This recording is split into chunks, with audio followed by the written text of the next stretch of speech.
मेरे प्यारे मित्रों और साथियों और सभी सब्सक्राइबर्स का स्वागत है एजुसैट स्टडी सेंटर पे।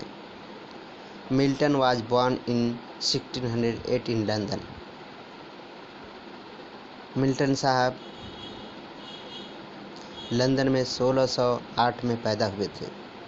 He was one of the greatest poet of his age. He was one of the greatest poets of his age.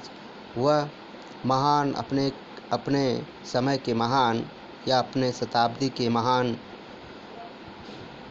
कवियों में से एक थे। He was a Puritan. मेरे प्यारे मित्रों, he was a Puritan.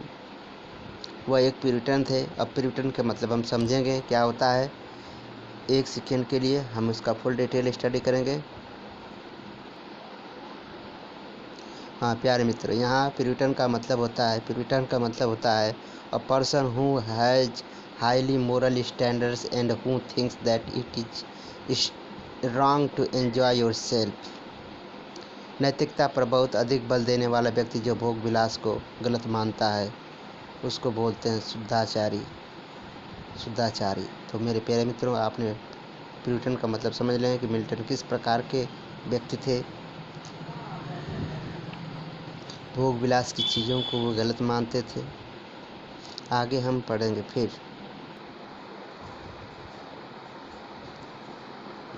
He possessed in himself the Renaissance spirit and the Reformation। अब मेरे प्यारे मित्रों, रेनासा के बारे में पढ़ेंगे और जानेंगे रेनासा क्या होता है, रिफॉर्मेशन क्या होता है। मेरे प्यारे मित्रों, यहाँ रिफॉर्मेशन का मतलब the English reformation is generally considered to have concluded during the reign of Elizabeth I 1558 to 1603, but scholars also speak of a long ने कहा है reformation stretching into the 17th and 18th centuries, अर्थात 17वीं शताब्दी और 18वीं शताब्दी तक भी माना जाता है। रिफॉर्मेशन का मतलब सुधार। कुछ चीज़ें जो गलती हुई उसको सुधार किया गया। रिफॉर्मेशन यानी पुनर्निर्माण किया गया।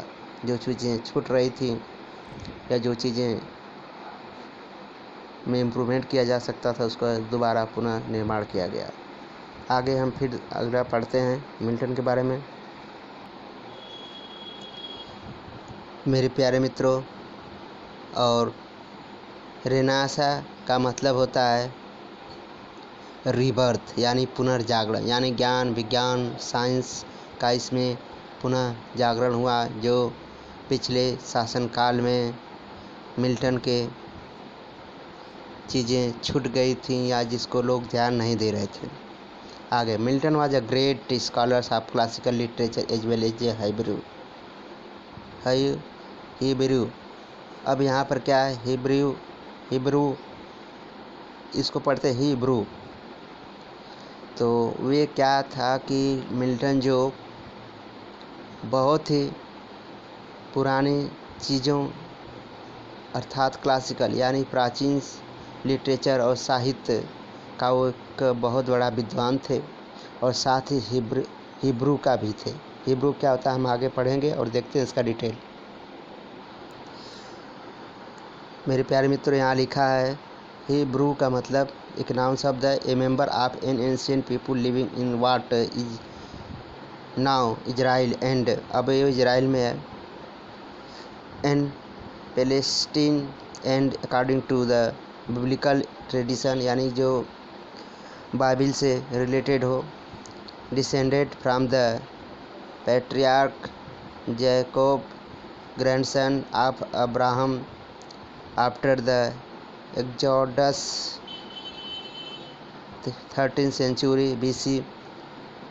They established the kingdoms of Israel and Judah and their scriptures and traditions from the basis of Jewish religion। मेरे प्यारे मित्रों, अब इस प्रकार से second meaning explanation the Semitic language spoken by the Hebrews in its ancient or modern form। अब यहाँ भी देख लीजिए, आप द हिब्रू आप द ज्यूइश पीपल, एक प्रकार के ज्यूइश पीपल होते थे। अब हम आगे पढ़ते हैं।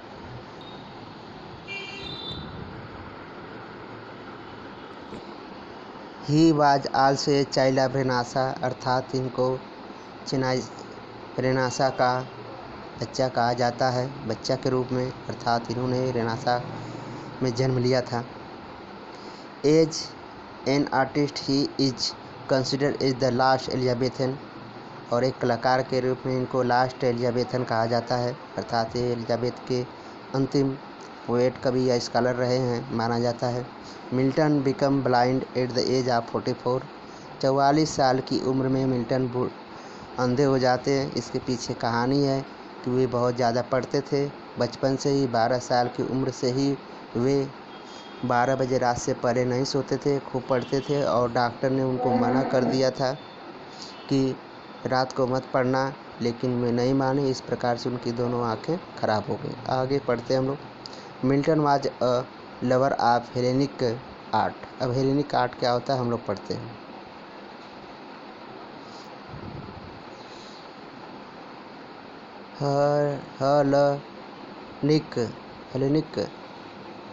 हेलेनिक या हेलेनिक, इसको कई नाम से पढ़ा जाए, दो नाम है इसका, दो उच्चारण है, हेलेनिक है या हेलेनिक है।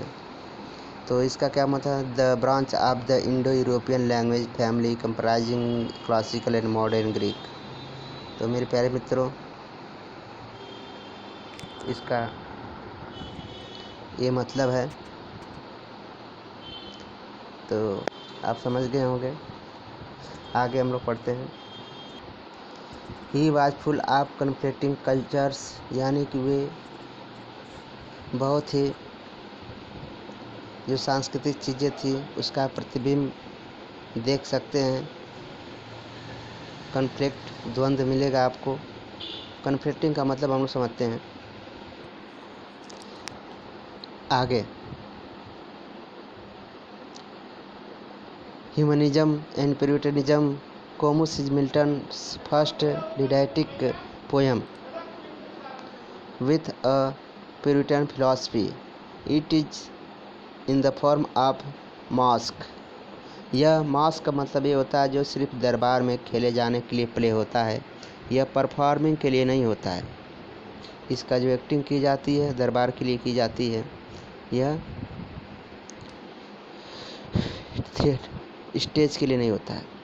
मिल्टन इज आल्सो एग्जल्टेड, यानी काफ़ी बढ़ोतरी थी। Wordsworth said for Milton, Milton के बारे में वर्ड्सवर्थ ने क्या कहा है? The soul was like a star and dwelt apart. तो देखिए इनकी आत्मा के बारे में और इनके व्यक्तित्व के बारे में इस प्रकार से कहा। कुछ मिल्टन के वर्क्स हैं, इसको हम देखते हैं। The main works, the hymn on nativity 1629, L'Allegro, एल इल पेंसेरो और लिसिडास, एक पास्टोरल एजी है। कोमुस ये बहुत ही अच्छा है।